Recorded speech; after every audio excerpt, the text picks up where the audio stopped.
Eshima, votre magazine qui bat au rythme de l'actualité. Retrouvez la nouvelle édition. Exclusivité, évaluation du processus électoral 2018, mission accomplie pour Corneille Nangaa. Le président de la centrale électorale était devant les élus du peuple pour présenter le rapport général du processus électoral qui a conduit à la mise en place des institutions. Un aperçu panoramique, mais aussi un compte-rendu complet de tous les processus électoraux. Désigné par un consensus des confessions religieuses, Corneille Nangaa Yobeluo hérite de l'institution qualifiée de la plus controversée dans l'opinion nationale qu'internationale.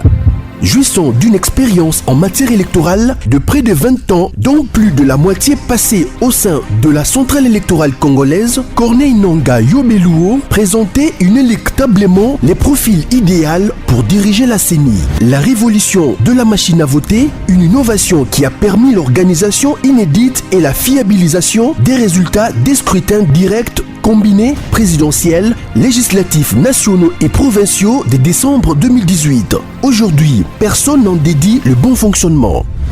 Corneille Nangaa est considéré aujourd'hui comme acteur majeur de l'alternance. Focus économie. En vue de faciliter la traçabilité, de lutter contre la fraude et la corruption, la Direction générale des impôts, DGI, numérise la procédure de déclaration et paiement d'impôts.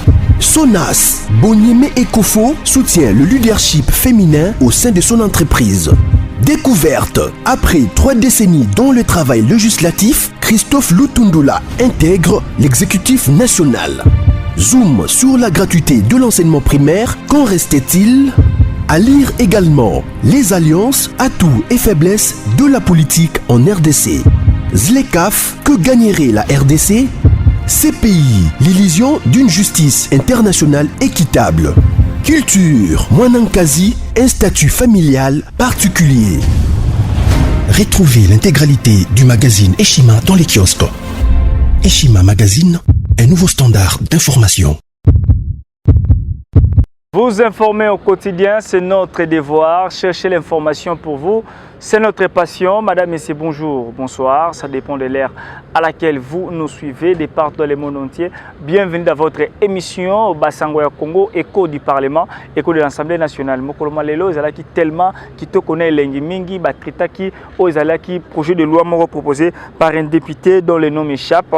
Donc bango basololi makambo ya FPI, makambo ya mbongo ezala ka ba defra yango na FPI. Donc on la bino pena loi yango proposé loi yango oyo honorable auti ko proposé na l'Assemblée nationale au lelo ba députés nationaux na biso ba élus du peuple. Ils ont proposition de loi modifiant et complétant l'ordonnance numéro 89 31 17 août 1989 portant création des taxes de la promotion de l'industrie. Alors mon collègue le senaki bango ba sala makambo ba taxes de promotion de l'industrie, il faut qu'on modifie ngo ko bandeni ya ko defa mbongo parce que ba politique ebele ba defa ba mbongo to ko tanga ba kombola mo pe ba defa ba mbongo na FPI ba zongise yango te ko zo mbongo na FPI et comment la procédure ebele. Il faut un appareil politique, il faut la moto pour soutenir pour récupérer un bon voilà. Naïba maman mususu ali na terrain na monene kuna na Congo central a ko sala pe ba loso pour que aller sa population congolaise mais ali na ba moyen terme ça de manière artisanale ali na ba moyen te ya ko sala yango pour soutenir pour ko laisser ba kinois ko laisser ba peuple ba congolani mbongo ko sala yango ezalité mais FP ali wana pour ko défisa mbongo na ko défa ngo ndenge ni ba tourner comme ebele pe mutuka défi mbongo ni ba politique mususu a défendre mbongo FPI mususu ba consommons congolais mbongo FPI bazwa et est-ce que zonga est-ce que ça ni consommons congolais donc nous wana faut que banene ko modifier muta defi mbongo bongo de l'écoki a ça été ko zo ko landela asomba ni na sala na mbongo pour ko récupérer ba biloko ko teka ngo mbongo zo na FPI le FPI qui na makambo belé ba détourner makambo belé alors ba député o ba yeki mokolo malelo ba réagir honorable Elise Sanga ba député belé professeur Njoli a réagir par rapport il y a makambo o ya loi o ezali proposé par la collègue Nabango, espace au Bolandango. Mais avant, est-ce que les députés ont réagi par rapport au président de la République, la promesse au APS na Lubumbashi, toujours la promesse, va réagir par rapport à Nango. Alors, on espace au Bolandango, ni Makamango et les Kaki, tout le juste après. La commission est participée durement pour que cette loi proposition de loi puisse sortir des effets et les contrôler à travers le pays à temps.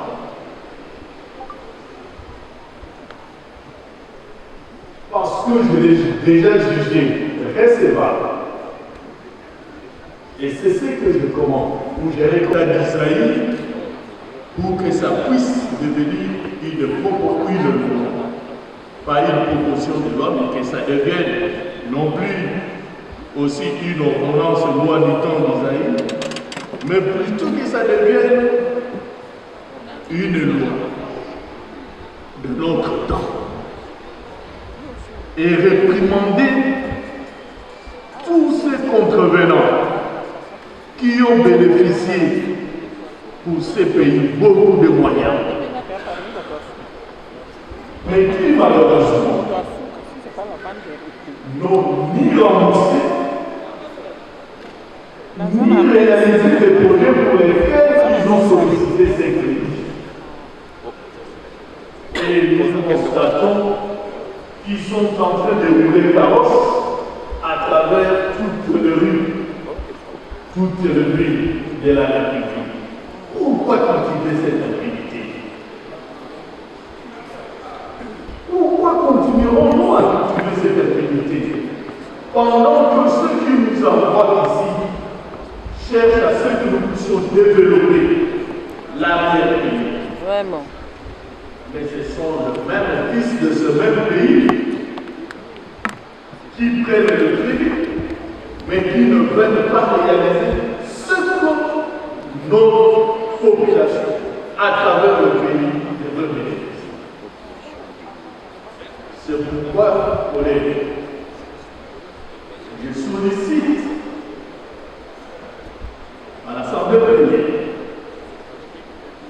de ne pas tergiverser, mais plutôt de recevoir cette proposition de loi et s'en approprier pour que nous puissions l'enrichir, pour que nous puissions, toutes les fois, je dis bien, que nous analysons les mesures d'application des lois portant, en fait, la loi des finances, vous constaterez que nous faisons ce qu'on appelle en Lingala du bac à corps. C'est-à-dire quoi? Il y a certaines dispositions des lois qui sont désuètes et en principe, pour que le gouvernement revienne vers l'Assemblée pour proposer des modifications de ces lois, de façon subtile, on les positionne dans la loi des finances et toutefois, sans garde, nous votons pour ces lois-là, avec cette loi des finances. Ici, l'honorable Boris a spécifié une loi qui est en désuétude et dont la nécessité de sa modification s'avère importante. C'est dans ce sens-là que je voudrais que nous puissions voter pour cette loi. Au-delà de ces aspects, lorsque vous prenez le budget de l'État, dans son volet de comptes spéciaux, vous verrez mentionner FPI. Donc, les taxes qui sont perçues à la porte, pour ne pas dire à la frontière, par le guichet unique de la douane, il s'agit de ces taxes dont on parle dans cette loi ici. La loi ici est déjà d'application. Et par le fait qu'elle est d'application, elle est en déphasage avec certaines dispositions de la loi relative aux finances publiques, que nous appelons le FIP. Quoi de plus normal de pouvoir l'adapter? Nous ne devons pas être une chambre qui n'est là que pour des lois à tendance politique. Nous devons être là comme chambre qui doit préparer à ce que nous puissions demain être un pays émergent. Et ça passe par de pareilles lois. Et donc, je suis pour ceux qui estiment que c'est une loi qui vaut sa peine et qu'on devra voter, voter la recevabilité massivement. Qu'à cela ne tienne, j'ai deux préoccupations. D'abord par rapport aux pétroliers. J'ai entendu ici l'honorable Boris estimer qu'on devrait élargir les champs d'application de la loi en y insérant les pétroliers. Par rapport à cette catégorie ou par rapport à ce secteur, j'estime qu'il va falloir des analyses approfondies, étant donné que c'est un secteur sensible pour lequel un petit franc qu'on aura ajouté peut avoir une incidence négative sur le vécu quotidien du Congolais. Et surtout que nous avons un système de prix administré, c'est-à-dire c'est un prix où nous avons en fait une structure de prix qui a en son sein beaucoup de petits aspects.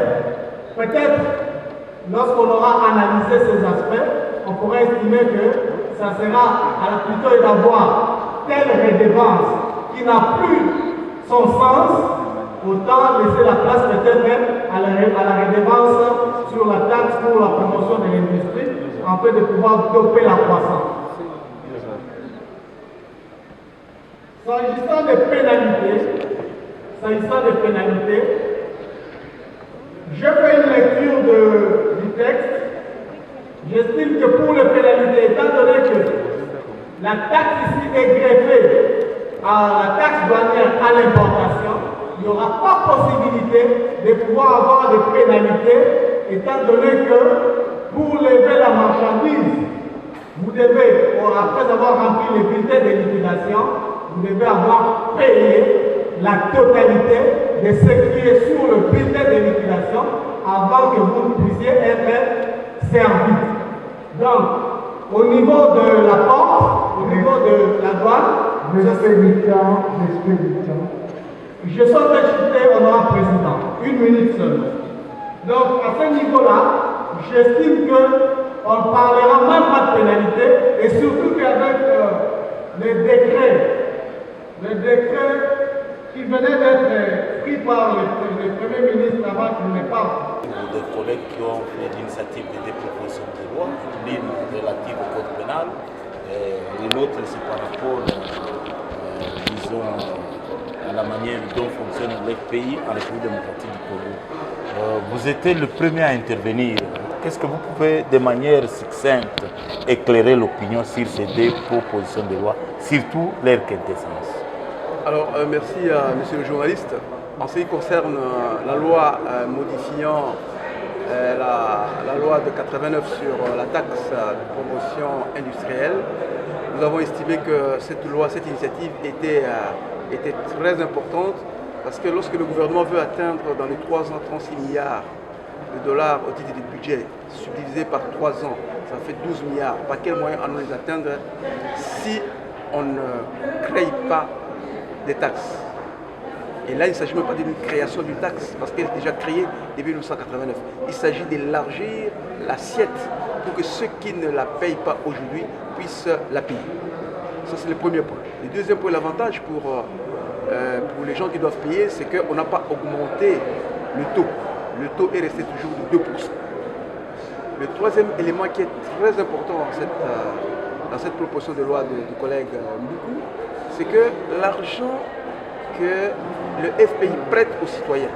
Vous avez vu qu'il y a plusieurs politiciens, députés nationaux, ministres, mandataires, qui ont pris l'argent de l'État pour des projets qu'ils n'ont jamais réalisés. Non seulement qu'ils n'ont pas réalisé de projets, mais ils n'ont jamais remboursé non plus. Alors, puisque le droit commun prévoit des procédures longues et que cet argent appartient à l'État, l'argent qui appartient à l'État, c'est à vous et à moi et à tous les peuples. On ne peut pas laisser que certaines personnes puissent l'utiliser à eux seuls. C'est pour ça que le collègue prévoit des mécanismes de recouvrement forcés qui sont plus urgents. Alors, il appelle ça, on va recourir aux garanties des trésors pour recouvrir ces dettes. moi j'ai apporté quand même un bémol en ce qui concerne le terme. Moi j'aurais aimé qu'on parle tout simplement de garanties exceptionnelles, même si le contenu de ces garanties peut être les mêmes, parce que le garantie des trésors, c'est pour l'argent du trésor, pas l'argent appartenant au service public personnalisé. Ça pour moi, cette loi doit être déclarée vraiment recevable, parce qu'elle tente d'apporter de nouvelles ressources au budget de l'État. Alors en ce qui concerne la loi modifiant le code pénal et insérant les peines dans notre code pénal, c'est normal. C'est une obligation internationale résultant du traité de l'OHADA. C'est que le traité de l'OHADA a prévu des infractions, mais a demandé à chaque État d'y pouvoir en termes de peine. Donc ce que le collègue a fait, c'est qu'il n'a rien créé comme infraction. Il n'a fait que mettre des peines à chaque infraction qui existe. Mais seulement son devoir aurait dû être de nous dire pourquoi il a mis 1 an à 6 mois à telle sanction, à telle infraction, pourquoi 2 ans à tel autre. C'est l'exercice auquel notre collègue s'était soumis. Donc les deux propositions de loi sont donc importantes pour la République. Honorable Namukuse Lingala, parce que nous utilisons les deux langues. Alors la loi Italie, makambi ya FPI. Ndeko na biso asali loi à lobby azali ko modifier beko Italie ufuta taxe ya FPI. Taxe ya FPI wana yango salisa biso pona kosala ba pont pona ko promouvoir bato ba mbongo ko basala ko bakende ko basala ba activité commerciale na bango ba crédit na ba commerçant ba nini. Alors na mbongo toza na sikoyo ezamo matata. Et c'est quelqu'un qui va côté sa ressource na mulongo pour bango pe bana kofuta. Yango nde ya ça c'est un. De deux, il y a collègue par lobby non ba on bazwa mbongo. Il faut que ça repose en mbongo ya mbulamatane. Mais so bazo que ça ngote ndenge ni to récupérer mbongo. Yango lobby non, il faut que ça la procédure moko accélérée hein pour ba meka ko récupérer ba mbongo wana étant donné que za mbongo ya bato nyonso eza mbongo ya l'état. Donc voilà un peu makambo ya lobby. Na o Italie makambo ba faire à Wanda on est Afrique mobile. 17 pays Afrique ezali na mobeko wana ba bengi Rwanda. Sika ba lobby que non. Actuellement, on a sali mbeba, mais on a sali mbeba, on a coupé ça et tout, exacté pour sanction exacte. Si quand on a sali en gros, sur sali mbeba, nous avons commerçants sali mbeba, on dit qu'il peut et tout mbala. Bonjour. Bonjour. Vous avez suivi les deux propositions de loi de vos deux collègues, notamment Boris Mboukou et votre collègue Biken Kassongo. L'une c'est par rapport au code pénal et l'autre c'est par rapport au FPI. Nous avions voulu avoir votre lecture en tant que juriste et député national et vous êtes aujourd'hui à la 3e législature, 3e mandat. Oui, 3e législature. Quelle est la quintessence de ces deux propositions de loi au vu du comportement des Congolaises et Congolais, surtout en cette période cruciale? La loi sur l'OHADA vise à mettre de sanctions pour les infractions contenues dans les actes uniformes, en particulier ceux qui sont liés à l'exercice du commerce et aux droits de société. Et la loi sur le FPI vise à conférer au FPI davantage de garanties, notamment pour exercer les recouvrements lorsque les crédits qu'il accorde ne sont pas remboursés.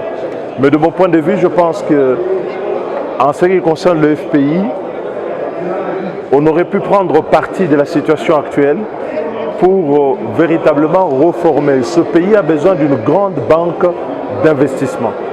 On aurait pu fusionner les fonds du FPI avec par exemple le fonds de la caisse de péréquation dans le cadre d'une banque d'investissement qui aurait un guichet à la fois pour les provinces et un guichet pour les particuliers. Et comme banque ayant des privilèges particuliers, cela ferait beaucoup plus sens. Aujourd'hui, le FPI, comme vous le savez, a connu beaucoup de faits de mégestion, mais qui ne sont pas liés à l'absence de garantie, mais liés à l'emprise politique sur l'organisme dont la gouvernance s'avère être très faible par rapport aux contraintes que nous connaissons dans notre environnement. Donc moi, j'aurais souhaité qu'on aille plus en avant. Et puis de l'autre côté, vous avez le droit au WADA. Il ne faut pas tout pénaliser. Il y a des infractions pour lesquelles il faut effectivement prévoir des quantums de peine parce qu'elles sont redéfinies par le droit au WADA. C'est le droit pénal de société. En revanche, il y a des comportements pour lesquels les législateurs peuvent estimer qu'en l'état actuel de notre législation, on puisse retarder l'édiction de sanctions pénales. Vous savez, si aujourd'hui les secteurs informels prospèrent considérablement dans notre pays, c'est parce que la chaîne pénale, notamment au niveau de la justice, ne fonctionne pas correctement. Les gens ne veulent pas aller dans les secteurs formels pour ne pas se retrouver prisonniers de juges qui rendent très souvent des décisions iniques contre le monde des affaires. Et donc ça, c'est un élément important que nous avons apporté au débat, mais ce sont des lois qui, pour l'une et l'autre, sont susceptibles de mettre de la transparence et une meilleure gouvernance du secteur économique et offrir peut-être davantage de moyens pour les entrepreneurs congolais. Est-ce que vous pensez que sur l'FMI, on tiendra compte des débiteurs et des clients? Écoutez, il le faut. Il ne faut pas faire le travail en partie. Ceux qui sont débiteurs par rapport au FPI, ils doivent pouvoir rembourser. Il s'est agi d'une taxe qui a été recouvrée et pour laquelle ils ont reçu des prêts, et ces prêts doivent pouvoir être remboursés. Donc ça, c'est un élément essentiel de crédibilité même de tout ce que nous faisons aujourd'hui. Parce que augmenter le taux de la taxe, la recouvrer, accorder davantage de garanties en termes de recouvrement et ne pas recouvrer tous les prêts qui ont été octroyés jusqu'à présent, c'est peine perdue parce que les mêmes causes produisent les mêmes effets. Ceux qui prendront les prêts aujourd'hui auront tendance à considérer qu'ils peuvent toujours s'en passer, nonobstant les garanties qui existent. Merci beaucoup. Merci.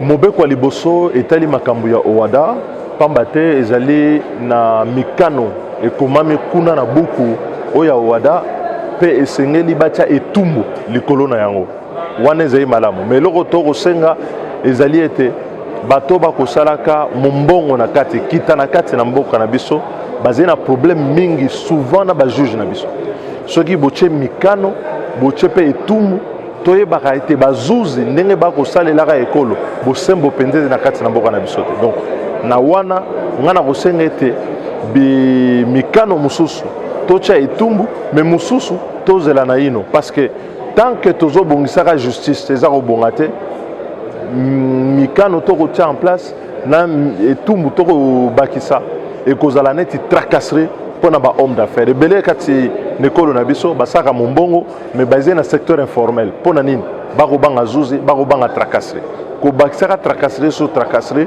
ekosala te ke kite ekolo na biso etombama na ngambo mosusu ezali na mobeko oyo ya FPI ezali kopesa ndingisa na FPI mpo te aza na makoki soki apesi moto nyongo moto wana soki azongisi te azala na mwa makoki mpe na makasi ya kokende kozwa mbongo wana to mpe kokende kobotola biloko oyo bango bapesi na hypothèque soki otali lelo na FPI mingi bayi politique bazwi bacrédit mais bazongisaka te soki bazongisi te moya kokende kozwa bango mpe biloko oyo bapesaki comme bagarantie ezali te yango okomona ete mosala bakelaki mpenza FPI ekosalema te na ndenge elongo bani yango biso tokanisi ezaki malamu mpenza soki bakokozwa mosolo ya FPI kozwa mosolo ya caisse ya péréquation kosala eloko moko neti banque ya investissement na kati na mboka na biso epesaka bacrédit na baprovince mpe epesaka crédit na bayimboka oyo balingi kotombola kita ekolo na biso to mpe balingi kosala bafaire na kati na mboka na biso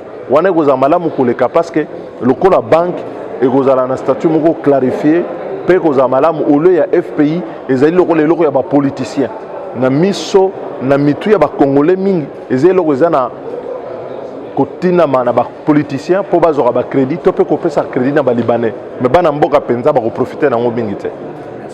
Merci beaucoup. Vous venez d'intervenir aux deux propositions de loi de vos collègues, l'une sur le code pénal et l'autre sur les FPI. À votre avis, quelle est l'importance ou la quintessence de ces deux propositions? Bon, merci beaucoup pour la question. À ce qui concerne plus particulièrement la taxe sur les fonds de promotion de l'industrie, notre collègue Boris a essayé de retoucher le texte, c'est-à-dire en l'adaptant aux nouvelles donnes, en insérant des mécanismes appropriés pour ceux qui ne veulent pas payer cette taxe et en même temps rembourser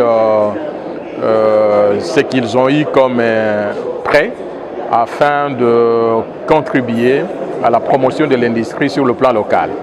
Mais nous avons constaté avec amertume que depuis qu'on a créé cette taxe, ça n'a pas profité à la population congolaise du fait que ce sont plutôt les politiques qui se sont accaparés de cet argent pour acheter des villas en Europe et puis donc fabriquer des projets inutiles. Et tous ces projets-là n'ont pas contribué à l'amélioration des conditions de vie de notre peuple. Nous avons voulu insérer également dans cette loi une disposition qui va permettre à la justice de sanctionner évidemment les comités de gestion. Si le comité de gestion ne parvient pas à mener une étude appropriée sur les différents projets que le partenaire ou les opérateurs économiques amènent pour obtenir les crédits. Donc si ces projets-là ne sont pas des projets crédibles, il faudra sanctionner le comité de gestion au lieu de laisser la situation comme telle, parce que les dignitaires du régime passé, ils ont bénéficié pas mal d'argent et cet argent n'a pas servi à quoi que ce soit. Et la faute revient également au comité de gestion. Donc il faut sanctionner le comité de gestion dans les jours à venir si le projet n'est pas concluant. Est-ce que vous avez vu par rapport aux débiteurs des FPI qui semblent poser problème?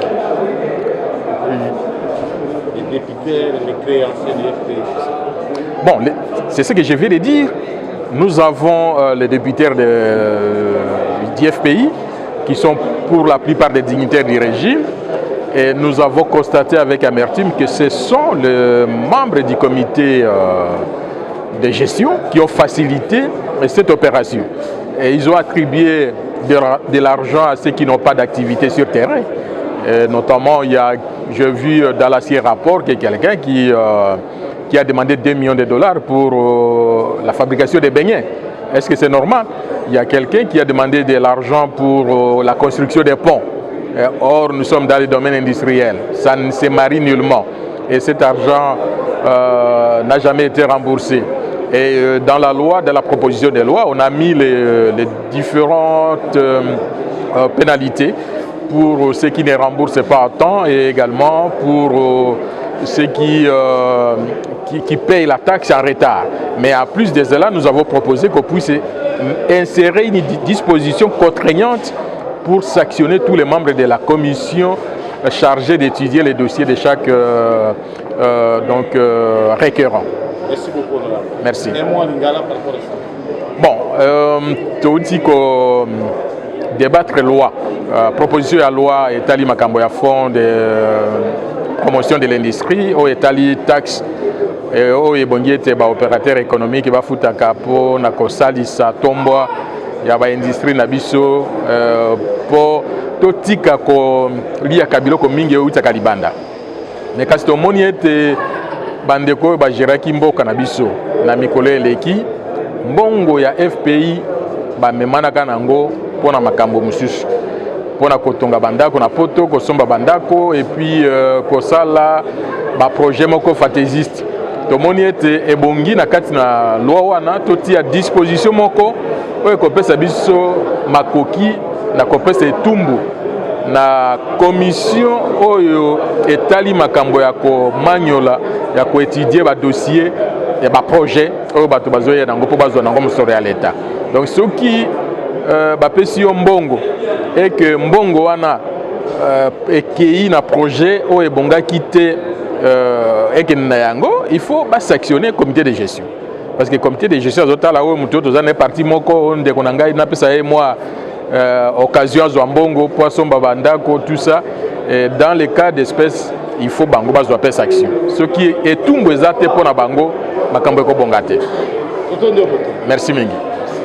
Que les deux propositions de loi de nos collègues Gaston et Maurice Mbongo sont des propositions pertinentes, mais en ce qui nous concerne, les textes de notre collègue Luquin sur les sanctions à mettre dans les droits OHADA, il faut s'approcher de la Commission nationale OHADA qui maîtrise beaucoup plus ces questions, même si nous avons l'initiative législative. Mais il faut aussi savoir que la définition de peine, ce qu'on appelle la taxinomie, obéit à une certaine cohérence. Il faut mettre en prison un commerçant parce qu'il a oublié de faire une déclaration, vous le mettez à 12 mois en prison, vous avez résolu quel problème? Donc il faut savoir quelle est la spécificité du droit pénal des affaires qui n'est pas la même, il n'a pas la même logique que le droit pénal ordinaire.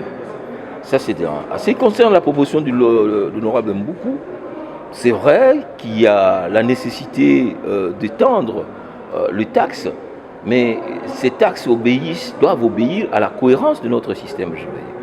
Il y a, n'est-ce pas, le code minier qui est là, qui parle de l'exhaustivité et de l'exclusivité, n'est-ce pas, en ce qui concerne le taxe. Vous ne pouvez pas ajouter d'autres taxes. Si vous voulez changer les taxes chez les miniers, il faut passer par le code minier. Vous n'allez pas sortir, fragmenter les systèmes et puis entrer par effraction. Ce n'est pas correct. Nous décourageons les hommes d'affaires qui viennent chez nous. Ça, c'est de 1. Donc, il y a l'article 220 qui interdit. Et quand on parle d'une taxe, la taxe doit avoir une contrepartie. Quelle est la rémunération que les entreprises minières doivent payer en retour de quel service? En retour de quel service? Donc, tout cela. Et puis, quand vous dites que vous allez ajouter 2% aux importations de produits pétroliers, vous avez directement à la pompe, ça va augmenter. Donc, si on change le prix de transport, et même la maman qui vend le ndunda là-bas, fixe son prix par rapport au transport. Donc il faut faire très attention lorsque vous venez avec des propositions de loi aussi fragmentées. C'est pourquoi on propose toujours que tout aille dans un budget. Parce que si on vient de manière hachée, comme ça, c'est pour créer des problèmes. Par ailleurs, la question du FPI, de l'insolvabilité, c'est la conséquence d'une mauvaise gestion de la FPI. C'est la conséquence du choix du modèle. Un établissement public, s'il est sous la tutelle d'un ministre, c'est une structure politique pour donner des crédits à des amis. Et après, il disparaît. Et voilà, nous avons maintenant une masse de 300 millions de crédits non payés. Donc la question, c'est de transformer comme partout ailleurs l'FPI en une banque publique d'investissement qui sera gérée comme une banque et qui va donner des crédits. Nous avons tous des crédits à la banque. Mais à chaque fin du mois, quand ça arrive, c'est sans pitié. Mais pourquoi ceux qui prennent de millions ne payent pas? Parce que le PDG, le DG qui est là, eh bien, appartiennent à des familles politiques qui se partagent les entreprises publiques comme des prébendes. Donc voilà un peu la quintessence de mon intervention. Merci, Honorable. Voilà.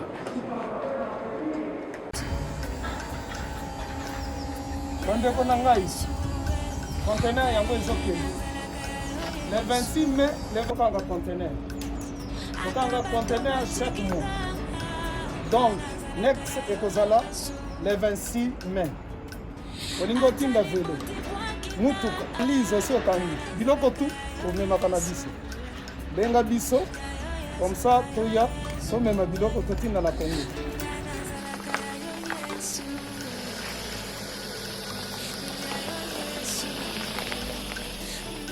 bandeko kari yango oyo touti kozongo ezokende Kinshasa oza na mutuka pesa biso ezokende.